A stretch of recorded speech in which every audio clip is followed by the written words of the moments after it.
Welcome to my channel. আশা করি আপনারা সকলে খুব ভালো আছেন, সুস্থ আছেন। আমরা পুঁই শাকের যখন ডাঁটা চচ্চড়ি রান্না করি তখন কিন্তু এই পুঁই শাকের পাতা যেগুলো একটু বুড়ো পাতা সেগুলোকে ফেলে দিই। এইগুলোকে ফেলে না দিয়ে মুসুর ডাল দিয়ে দারুণ সুন্দর একটা রেসিপি বানানো যায়, সেটাই আজকে আপনাদের সাথে শেয়ার করব। আমি তো বেশিরভাগ ক্ষেত্রে এই পাতাগুলিকে কখনোই ফেলে দিই না। এই পাতাগুলি দিয়ে দারুণ একটা সুন্দর রেসিপি বানানো যায়, যেটা ছোট থেকে বড় সকলেই খুব পছন্দ করে খেয়ে নেবেন। যারা পুঁই শাক পছন্দ করেন না তারাও কিন্তু একদমই বুঝতে পারবেন না যে তারা কি খাচ্ছেন। আজকে আমি যেভাবে রেসিপিটি দেখাবো, এই রেসিপিটি আপনারা আগে কখনো ট্রাই করেছেন কিনা আমাকে জানাতে কিন্তু একদম ভুলবেন না। পুঁই শাকের পাতাগুলিকে সবার প্রথমে খুব ভালো করে ধুয়ে নিয়েছি জলে। এইবার এগুলিকে সুন্দর করে কুচি কুচি করে একটা চাকুর সাহায্যে বা বটির সাহায্যে আপনারা কেটে নিতে পারেন। আমি এখানে চাকুর সাহায্যে বেশ কুচি কুচি করে কেটে নিই। ভিডিওটি স্কিপ না করে ফুল ভিডিও দেখার অনুরোধ রইল। পুঁই শাকের পাতাগুলোকে আমি একটু সুন্দর করে একের পর এক দিয়ে সাজিয়ে নিচ্ছি। এর কারণ হলো কুচি কুচি করার সময় আমার একটু সুবিধা হবে, এই জন্য এইভাবে সুন্দর করে একটু সাজিয়ে তারপরে কুচি কুচি করে খুব যতটা সম্ভব কুচি কুচি করে কেটে নিচ্ছি। আপনারা চাইলে পাতার যে ডাঁটগুলো এগুলোকে ফেলে দিতে পারেন। আমি এখানে ফেললাম না, কারণ এগুলো এই যে রেসিপিটা বানাবো এর মধ্যে দিলে কোনো সমস্যা নেই, ভালোই লাগে। শুধু শুধু জিনিস নষ্ট না করাই ভালো, এই জন্য ওটাকে কুচি কুচি করেই এর মধ্যেই দিয়ে দেব। এবার আর যে বাদবাকি পাতাগুলি আছে সেগুলিকেও সেমভাবে সুন্দর করে কুচি কুচি করে কেটে নিচ্ছি। খুব মিহি করে কুচি করে কাটার দরকার নেই, এখানে মোটামুটি আর কি কুচি করলেই হবে। খুব বেশি মিহি কুচি করলে, যেহেতু পুঁই শাকগুলি একটু নাল নাল মতন হয়, পুঁই শাকের পাতাটাও তাই, সেই জন্য খুব বেশি কুচি কুচি করে না কাটাই ভালো এই রেসিপিটাতে। এইবার আমি যে পাতাগুলি নিয়েছিলাম সেগুলো খুব সুন্দর করে কুচি কুচি করে কেটে নিয়েছি। এইবার এর মধ্যে দিয়ে দিয়েছি দুটো মিডিয়াম সাইজের পেঁয়াজ কুচি করে দিয়ে দিলাম। এবার দিয়ে দিলাম স্বাদ মতন লবণ, আর দিয়ে দিচ্ছি হাফ চামচ, ছোটো চামচেরও হাফ চামচ হলুদের পর এর মধ্যে দিয়ে দিচ্ছি মিট মশলা। মিট মশলাটা দিলে ভীষণ ভালো একটা টেস্ট আসে, তো সেই জন্য মিট মশলাটা অবশ্যই দিতে হবে। এরপর দিয়ে দিচ্ছি জিরা গুঁড়ি। বেসিক যে মশলাগুলো সেগুলো সবটাই দিয়ে দেব। আপনারা চাইলে মশলা কিছু স্কিপ করতে পারেন যেগুলো আপনারা খান না। এবার দিয়ে দিলাম ধনে গুঁড়ি। তো যদি আপনারা এই মশলার মধ্যে কোনো মশলা না খেয়ে থাকেন তাহলে আপনারা স্কিপ করতেই পারেন, সেক্ষেত্রেও কিন্তু খুব একটা খারাপ লাগবে না। এবার দিয়ে দিয়েছি 1 চামচের মতো তিল, আর তারপরে দিয়ে দিলাম হাফ চামচ কালো জিরা। হাফ চামচ কালো জিরা, এই কালো জিরাটা দিতেই হবে। কালো জিরা দেওয়ার ফলে এই সবজিটা রেসিপিটা ভীষণ ভালো হবে খেতে। এরপর দিয়ে দিচ্ছি বেসন। আমি এখানে 3 চামচ পরিমাণ বেসন দিয়েছি। আর আগের দিন রাত্রির বেলা ভিজিয়ে রেখেছিলাম মুসুর ডাল। এইবার এই মুসুর ডালটাকে খুব ভালো করে ধুয়ে নিতে হবে জলে। ধুয়ে নিয়ে তারপরে এইভাবে মিক্সিতে আমি পেস্ট করে দেব। আপনারা চাইলে শিলনোড়ায়ও পেস্ট করে নিতে পারেন। শিলনোড়ায় পেস্ট করলেও কোনো সমস্যা নেই। অনেকেই এরকম মিক্সিতে পেস্ট না করে অনেকটা একটু আধো ভাঙা করে নেয়। আমি এখানে খুব ভালো করে মিক্সিতে পেস্ট করে নিলাম। পেস্ট করে নিয়ে এই যে পুঁই শাকের পাতাগুলিকে কেটে রেখেছিলাম, আর এই বেসন পেঁয়াজ দিয়েছি, এগুলির মধ্যে এইটাকেও দিয়ে দেব। এই বাটির মধ্যে এটাকেও ঢেলে নেব। ঢেলে নিয়ে খুব সুন্দর করে এটাকে মেখে নিতে হবে। তো দেখতেই পাচ্ছেন মুসুর ডাল আর এই পুঁই শাকের এই রেসিপিটা ভীষণ ভালো হয় খেতে।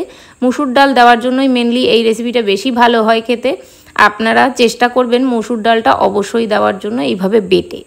তো এবার এর মধ্যে কিছু আরেকটু ক্রাঞ্চিনেস আনার জন্য আমি এর মধ্যে দিয়ে দিলাম চালের গুঁড়ো। চালের গুঁড়োর যদি আপনাদের ঘরে অ্যাভেলেবেল না থাকে, এর পরিবর্তে আপনারা কিন্তু সুজি ব্যবহার করতে পারেন। সুজি দিলেও ভীষণ মুচমুচে হবে। এইবার এটাকে খুব ভালো করে মেখে নেব। আর এতক্ষণে আপনারা বুঝতেই পেরে গেছেন এটা দিয়ে আমি কি বানাতে চলেছি। তো এইটা দিয়ে পুঁই শাকের পাকোড়া হবে, পুঁই শাকের বড়া আর কি।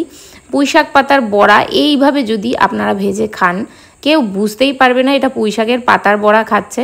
তো পুঁই শাকের পাতার বড়া আরও অন্যভাবেও বানানো যায়। তো আজকে আমি এইভাবেই ট্রাই করেছি।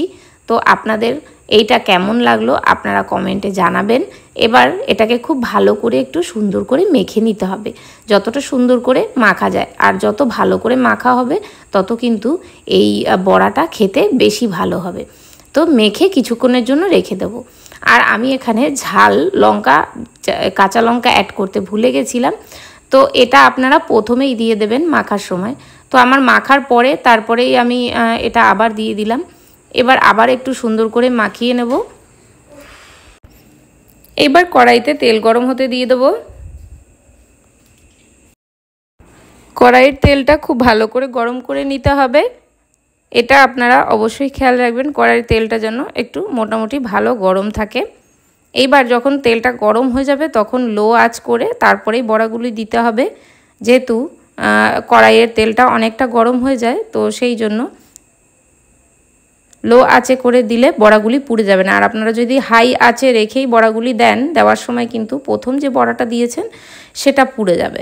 এই জন্য লো আঁচ করে বড়াগুলি দিতে হবে এবং লো আঁচেই এইটা ভেজে নিতে হবে।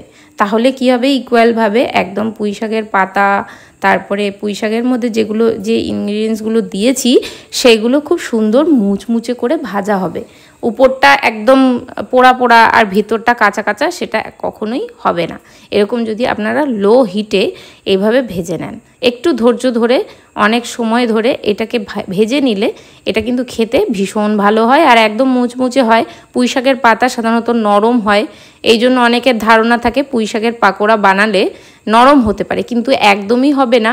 এর মধ্যে যদি এরকম মুসুর ডাল আর চালের গুঁড়ি আর বেসনটা আপনারা স্কিপ করতে পারেন, বেসনের বদলে আপনারা সুজি ইউজ করতে পারেন, চালের গুঁড়োর বদলেও আপনারা সুজি ইউজ করতে পারেন। বেসন চালের গুঁড়ো দুটোই দেওয়ার একদমই দরকার নেই, যেটা অ্যাভেলেবেল থাকবে সেটাই দেবেন। আমার ঘরে অ্যাভেলেবেল ছিল তাই চালের গুঁড়ো বেসন দুটোই দিয়েছি।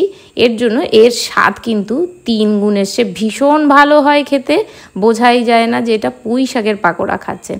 এটা আপনারা চাইলে সন্ধেবেলা চায়ের সাথেও আপনারা খেতে পারেন, এতই দুর্দান্ত হয় খেতে। যদি সন্ধেবেলা আপনারা পেঁয়াজি বা পাকোড়া খেতে মন চায় তাহলে এটা অবশ্যই বানিয়ে নিতে পারেন, কেউই বুঝতেই পারবে না। আর ডাল ভাত যেদিন রান্না হবে সেই দিন ডালের সাথে, দুপুরবেলার ডাল ভাতের সাথেও এটা একদম জাস্ট জমে যাবে। তো দেখতেই পাচ্ছেন, একটু সাবধানে উল্টে নেবেন। প্রথম যখন বড়াটা দেওয়া হবে উপরটা যখন একটু কাঁচা কাঁচা থাকবে তখনই কিন্তু উল্টানো যাবে না, উল্টালে এভাবে কড়াইয়ের গায়ে লেগে যেতে পারে। এবার দেখতেই পাচ্ছেন দুই পাশই কিন্তু খুব সুন্দর মতন ভাজা হয়ে গেছে এবং মুচমুচেও হয়ে গেছে, দেখেই বুঝতে পাচ্ছেন। তো এইভাবেই আমি এটাকে তুলে নেব আর তারপরে পরের ব্যাচটা ভেজে নেব, পরের যেটুকু আছে বাদবাকি সেটা ভেজে নিচ্ছি। এবার এটাকেও খুব সুন্দর করে সাবধানে তেলে দিয়ে দিতে হবে আর একদম লো হিটে রেখেই এই বড়াগুলিকে ভাজতে হবে। যে কোনো বড়া ভাজার ক্ষেত্রে যদি আপনি একদম লো আঁচে দিয়ে একটু টাইম নিয়ে ভাজতে পারেন তাহলে ভিতরটা কিন্তু কখনোই কাঁচা থাকবে না আর বড়া ইকুয়ালভাবে একদম মুচমুচে হবে। আর বড়া বানানোর ক্ষেত্রে যদি চালের গুঁড়ো ইউজ করেন তাহলেও বড়াটা ভীষণ ভালো মুচমুচে হয়। শুধু বেসন বা শুধু সুজি দিয়ে যদি ভাজার চেষ্টা করেন বা ময়দা বা আটা, অনেকেই ময়দা বা আটা দিয়েও ভাজেন, তো সেক্ষেত্রে একটু অনেক সময় মুচমুচে না হওয়ার চান্স থাকে। যদি খুব ডুবো তেলে ভাজা হয় তাহলে অনেক সময় তাহলে খুব সুন্দর মুচমুচে হয়, এছাড়া কিন্তু হয় না। বড়ার ক্ষেত্রে সবসময় চালের গুঁড়োটাই বেশি ভালো হয়, বড়ার ক্ষেত্রে যদি চালের গুঁড়ো ইউজ করা হয় তাহলে বড়াটা বেশি মুচমুচে হয়। তো এই যে নেক্সট ব্যাচের যে বড়াগুলি এগুলোও কিন্তু খুব সুন্দর মতন ভাজা হয়ে গেছে। তো আমার চ্যানেলে যে বন্ধুরা আমার ভিডিও দেখেন তাদেরকে জানাই অসংখ্য ধন্যবাদ আর এইভাবেই আমার পাশে থাকার অনুরোধ রইল আপনাদেরকে।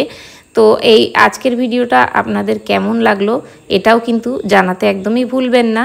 তো দেখতেই পাচ্ছেন বড়াগুলি একদম রেডি আর ভীষণ মুচমুচে হয় খেতে।